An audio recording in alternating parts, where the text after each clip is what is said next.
The state of Pakistan is not just failing, it is actively burning.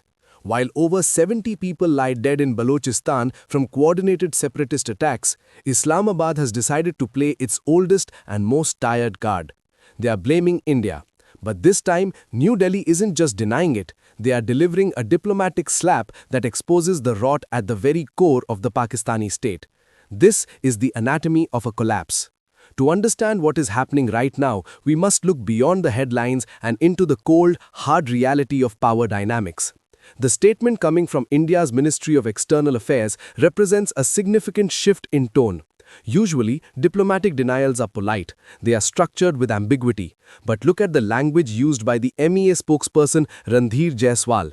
He called Pakistan's claims frivolous and baseless. He explicitly stated that Pakistan is simply trying to deflect attention from its own internal chaos. In the world of realpolitik, we call this the diversionary theory. It is a classic survival strategy used by weak regimes. When you cannot feed your people, when you cannot protect your borders, and when your currency is worthless, you must manufacture an external enemy to unite the population. Pakistan has done this for 70 years, but the law of diminishing returns has set in. The world is no longer listening, and more importantly, India is no longer engaging in the debate. India is dismissing it entirely. Let us analyze the situation on the ground, because geography is the only thing that does not lie. If you look at the map of Pakistan, focus your eyes on the southwest. That massive territory you see, covering nearly 44% of Pakistan's total landmass, is Balochistan. It is vast, it is rugged, and it is the most resource-rich province they have. It holds natural gas, copper, and gold. Yet, if you look closely at the demographics and infrastructure, it is the poorest and most neglected region. Geographically, Balochistan is the strategic anchor of the entire country. It borders Iran to the west and Afghanistan to the north. But critically, look at the southern coastline touching the Arabian Sea. That is where Gwadar port sits. Gwadar is the crown jewel of the China-Pakistan Economic Corridor, or CPEC. It is the reason China has poured billions of dollars into this region. Now understand the strategic nightmare facing Islamabad. The attacks we saw recently, dubbed Operation Haraf by the Baloch Liberation Army, were not random acts of violence. They were sophisticated, coordinated military-style operations. They cut off the province from the rest of the country. This tells us something terrifying about the state of the Pakistani military. They have lost the monopoly on violence in their own territory. When a state loses control over 40% of its land, it ceases to be a functional sovereign entity. And this brings us back to the hypocrisy check. The Pakistani leadership claims that India is funding and orchestrating these attacks. They want the world to believe that New Delhi has a remote control that can activate thousands of insurgents, paralyze a province, and humiliate the Pakistani army at will. If that were true, it would imply that India's intelligence capabilities are so advanced and the Pakistani state is so porous that Islamabad effectively has no sovereignty left anyway. By blaming India, they are admitting their own total incompetence. They are admitting that their intelligence agencies, the ISI, which prides itself on being one of the best in the world, was asleep at the wheel while a massive operation was planned right under their noses. The reality is far simpler and far more brutal. This is an indigenous insurgency born out of decades of resource extraction and political suppression.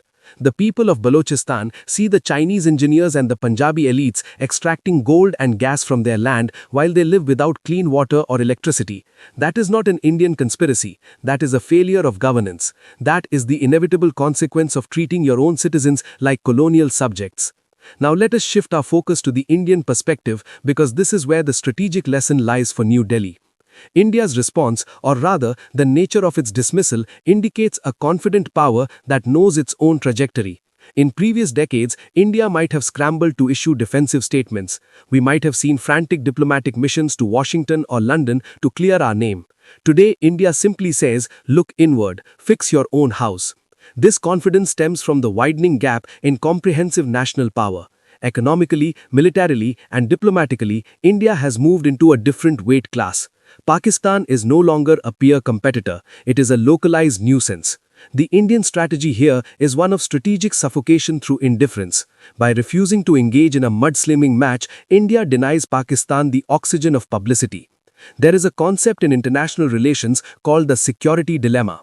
Usually, actions by one state to increase its security causes the other state to feel less secure. But here, we are seeing something different. We are seeing a self-inflicted security collapse. Pakistan's obsession with India, its obsession with maintaining a massive military apparatus to fight a hypothetical war on its eastern border, has left its western border and its internal stability completely unguarded. India's strategic imperative right now is to maintain what we call strategic patience. The enemy is making a mistake. The enemy is imploding under the weight of its own contradictions. The first rule of strategy is never interrupt your enemy when he is making a mistake. However, there is a risk. As the situation in Balochistan deteriorates and as the Pakistani economy teeters on the edge of default, the rationality of the actors in Islamabad will decrease. A desperate nuclear-armed state is dangerous. They may try to escalate tensions on the line of control or sponsor more terrorism in Jammu and Kashmir simply to provoke a reaction from India that they can use to rally their domestic base. This is where India must be vigilant. The External Affairs Ministry was correct to call the allegations frivolous, but the Defense Ministry knows that the threat of a lash-out is real. Strategically, India must double down on its policy of Atmanirbharta, or self-reliance.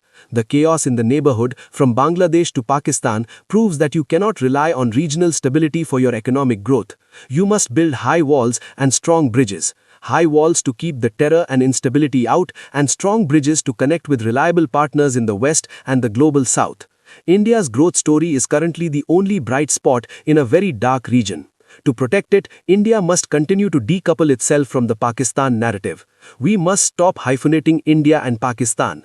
The world is beginning to see this. When the US or Europe looks at South Asia now, they see one rising superpower and one failing state.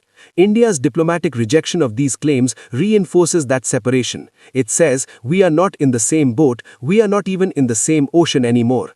The attacks in Balochistan also threaten the Chinese interests directly. This is a fascinating subplot. China has bet heavily on the stability of Pakistan to access the Indian Ocean. If Pakistan cannot protect Chinese investments, Beijing will have to make a choice.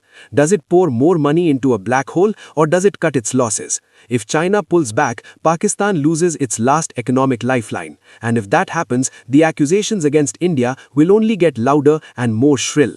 But noise without capability is just noise.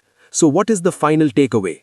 It is that nations are built on institutions, not on rhetoric. You can blame your neighbor for a week, a month, or even a year, but you cannot blame your neighbor for 70 years of structural failure. Eventually, the roof comes down, and in Balochistan, the roof is not just coming down, it is on fire. Before we conclude, let's test your knowledge on the region we just analyzed. Here is a quick question for you. Gwadar Port, the strategic deep-sea port we discussed in Balochistan, was originally owned by another country before it was purchased by Pakistan in 1958. Which country was it? A. Iran, B. Oman, C. the United Arab Emirates, D. Portugal.